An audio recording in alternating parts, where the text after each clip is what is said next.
Caos. Caos é a força criadora, o Deus, o tal. Kia é a essência do eu, a base da consciência.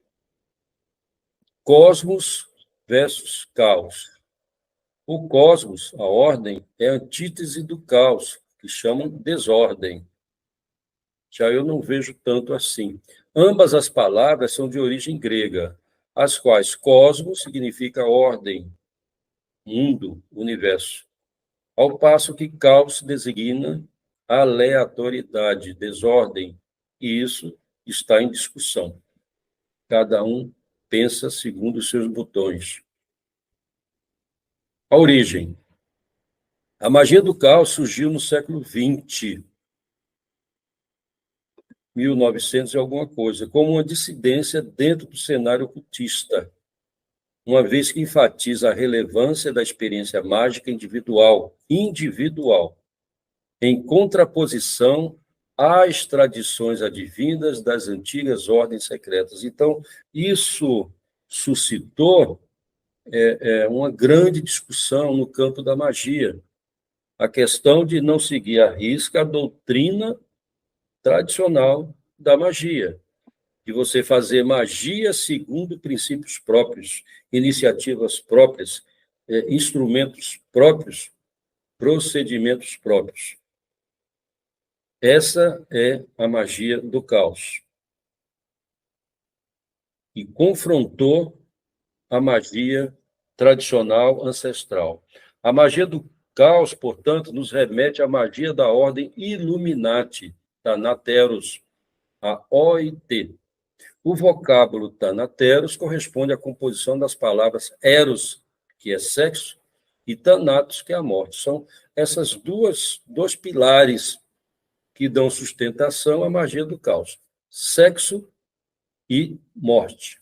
A magia do caos, por conseguinte, é a prática hermética pessoal, com utilização de métodos e instrumentos próprios. Cada um pode desenvolver métodos, procedimentos e instrumentos particulares. Esse é o símbolo maior da magia do caos, não é?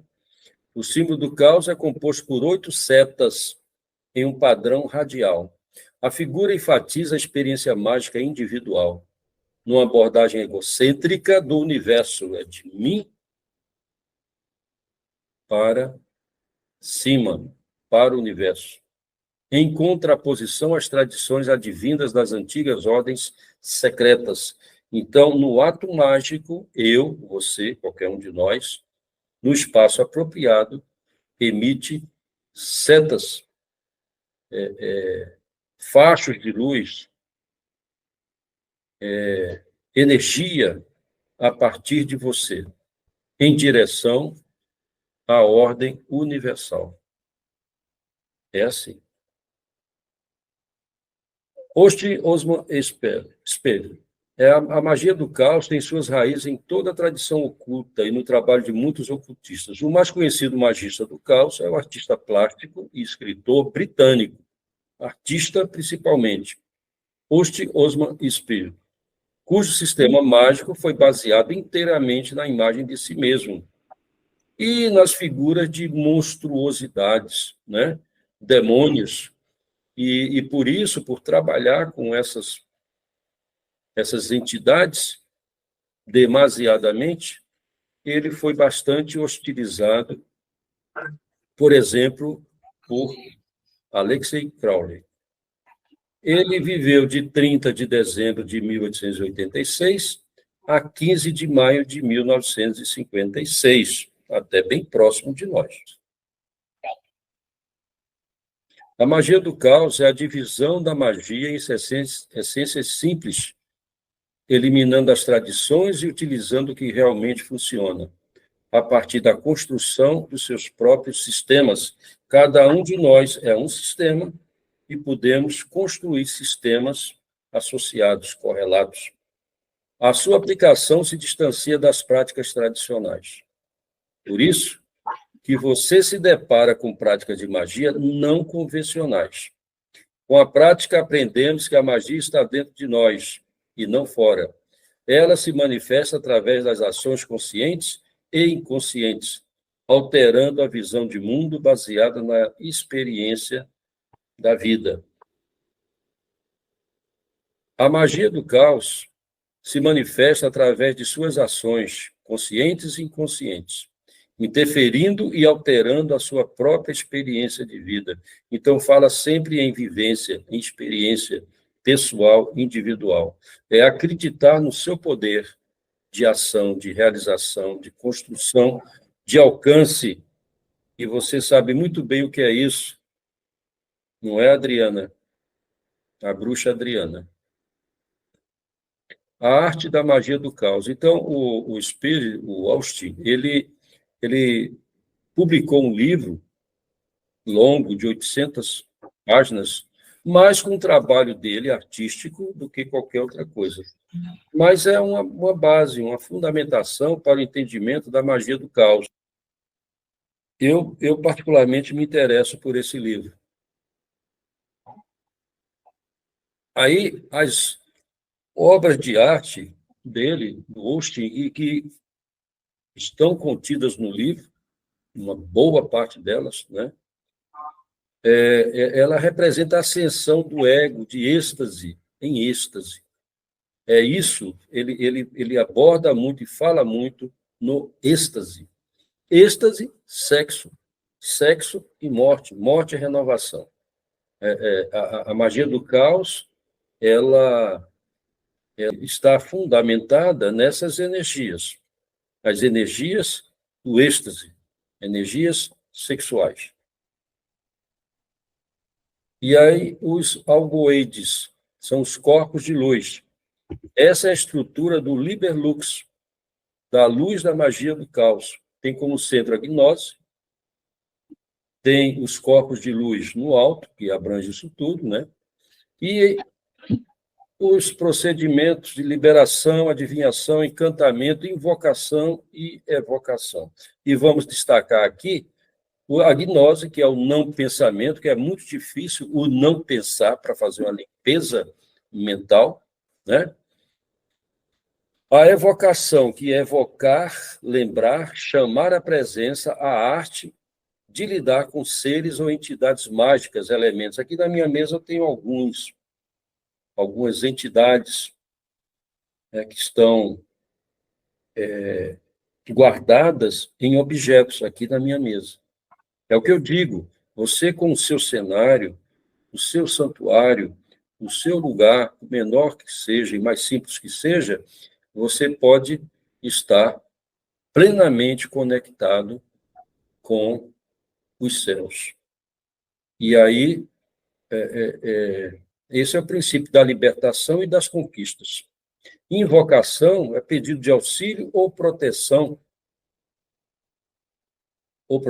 divina através dos espíritos, elementos, elementais, planetas. Espíritos da natureza, né? O fogo, a água, os ventos,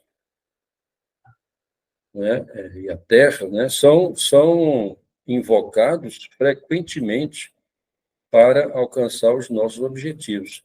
E são transformados também, essas entidades, em elementos, em bonecos, talismãs, pantáculos, objetos. Nós vamos ver um pouco mais adiante o uso desses objetos, né, nos procedimentos mágicos. E aí você tem um acervo muito grande de passagens de magia, centros de magia em todo o mundo, né? Você tem os egípcios, né? Babilônios, o xamanismo, você tem o Tranta, sufismo, a Goécia medieval, a maçonaria, Rosa Cruz, né? E tantos outros, e chegando até aos encantamentos, a bruxaria, a feitiçaria, e a tradição africana também está nesse meio, como a hebraica. Quando nós lemos esses escritos antigos, em qualquer lugar do mundo, nós sabemos que as mensagens têm a mesma raiz, são as mesmas, e nos remetem aos mesmos caminhos. Só é preciso compreender. Não é muito fácil compreender porque essas questões transitam no campo das ciências ocultas, chamadas herméticas. E aí os procedimentos mágicos é preciso tomar cuidado para que não